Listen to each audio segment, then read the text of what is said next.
Good evening, fellow Liverpool fans. Looking for your daily fix of all things LFC?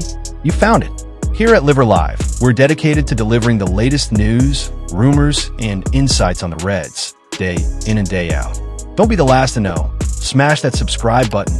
You'll never walk alone. Let's dive into the latest updates in today's video. Jarell Quansah agreed Liverpool return. For a long time, it had looked as though the Reds would need to be sourcing a replacement for Van Dijk during the summer transfer window just gone.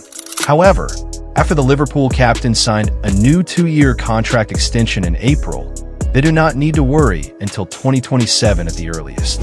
That is also the year when Joe Gomez's Liverpool contract eventually runs out, while Ibrahima is currently set to leave 12 months earlier in 2026. Giovanni Leoni has been added to the Liverpool squad, and the Reds may return to sign Marc Guéhi at some point next year too. But with so much heading out the door, Arnslot is likely to need at least one more incoming central defender. And according to journalist Paul Gorst, Liverpool may have already found him one. If Liverpool do bring Guéhi in next year, but Konaté leaves, they are right back where they started. With Gomez and Van Dijk potentially going in 2027, there are spaces in the defense opening up. That is why some supporters were against the sale of Jarell Quansah to Bayer Leverkusen this summer. Quansah's playing time had decreased under Slot, but he was still a good option. Luckily, Liverpool included a buyback clause in the 22-year-old sale, and according to Gorst, Quansah has even agreed terms on a contract in case he returns to Anfield in 2027. The interesting one with Quansah is that he's already agreed his contract if he is to return, the reporter told the Redmond TV. I think the buyback clause is £52 million.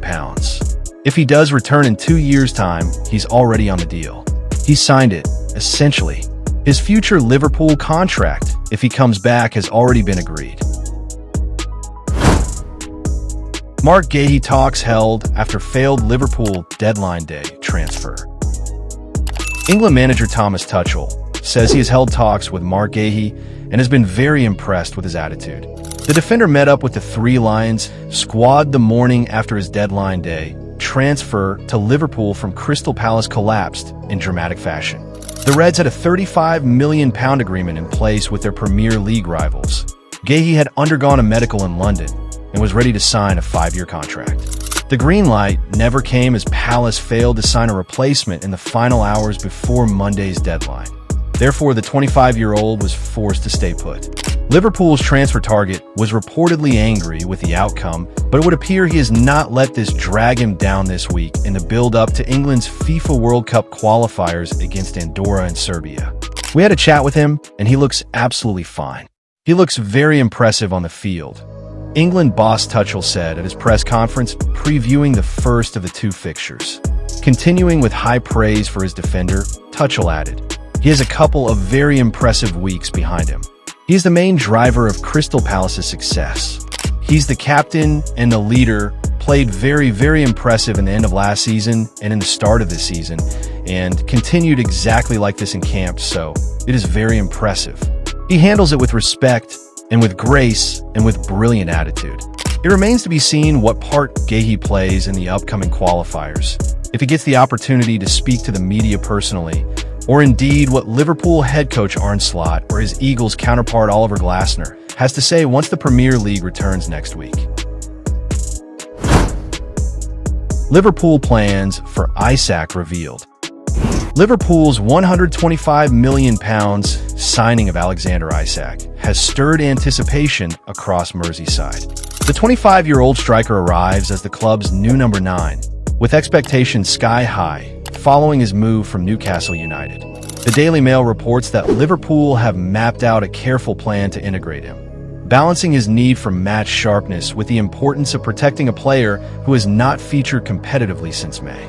While the timing of the international break may have left many fans impatient to see their new star, it could serve a valuable purpose. Isak is expected to feature for Sweden against Slovenia and Kosovo, opportunities that should help him gain rhythm after several months away from competitive football. Liverpool will be watching closely to ensure he gets useful minutes without being overworked. When Isak returns to Merseyside, The plan is for him to join full training at the AXA Training Center on Thursday, September 11th. According to the Daily Mail, there are no current plans for an individual fitness program, though his workload will be monitored. This signals trust in his physical condition, while also showing the club's intent to bet him insensibly. Liverpool face Burnley on Sunday, September 14th, and reports suggest Isak is likely to be in the squad, albeit starting from a bench. Arne Slot appears keen to avoid rushing his record signing straight into the 11, a sensible decision given the packed schedule ahead. 3 days after the Burnley clash comes Atletico Madrid in the Champions League, followed by the Merseyside derby against Everton on September 20th. Liverpool were offered to sign Rafael Leao. As reported by Lewis Steele, who spoke to Dave Davis for Anfield Index, the electric Portuguese winger was made available during the summer. The explanation was straightforward. Milan's sporting director was offering Leao around because they needed some money and he is their best asset. Leao has long been viewed as one of Serie A's most valuable players, so the idea of him being offered to Premier League clubs drew attention. According to Steele, Liverpool were apparently one of the teams that he offered him to, and in the same meeting, he asked if Milan could sign Federico Chiesa. Liverpool said no, and Chiesa said no. The situation highlights how quickly transfer discussions can move from speculation to concrete exchanges. Yet Liverpool's approach was deliberate. "I don't think there was anything more than that," Steele clarified, making it clear that this was not a negotiation, but an opportunity politely declined. One of the most striking insights from Steele's discussion with Davis was Liverpool's refusal to pursue another high-profile winger. Liverpool were offered a few wingers this summer, but they kept saying that they didn't want to block Rio and Gumaha's development, and they knew in the back of their mind that they were going to sign Alexander Isak. It reflects a long-term strategy. Spending £80 to £100 million on a winger would have not only risked stagnating Gumaha's rise, but also complicated squad balance after securing Isak. As Steele noted, so they didn't want to spend £80 to £100 million on a winger as well. That's all for today from Live Alive. Thanks for watching, Reds fans.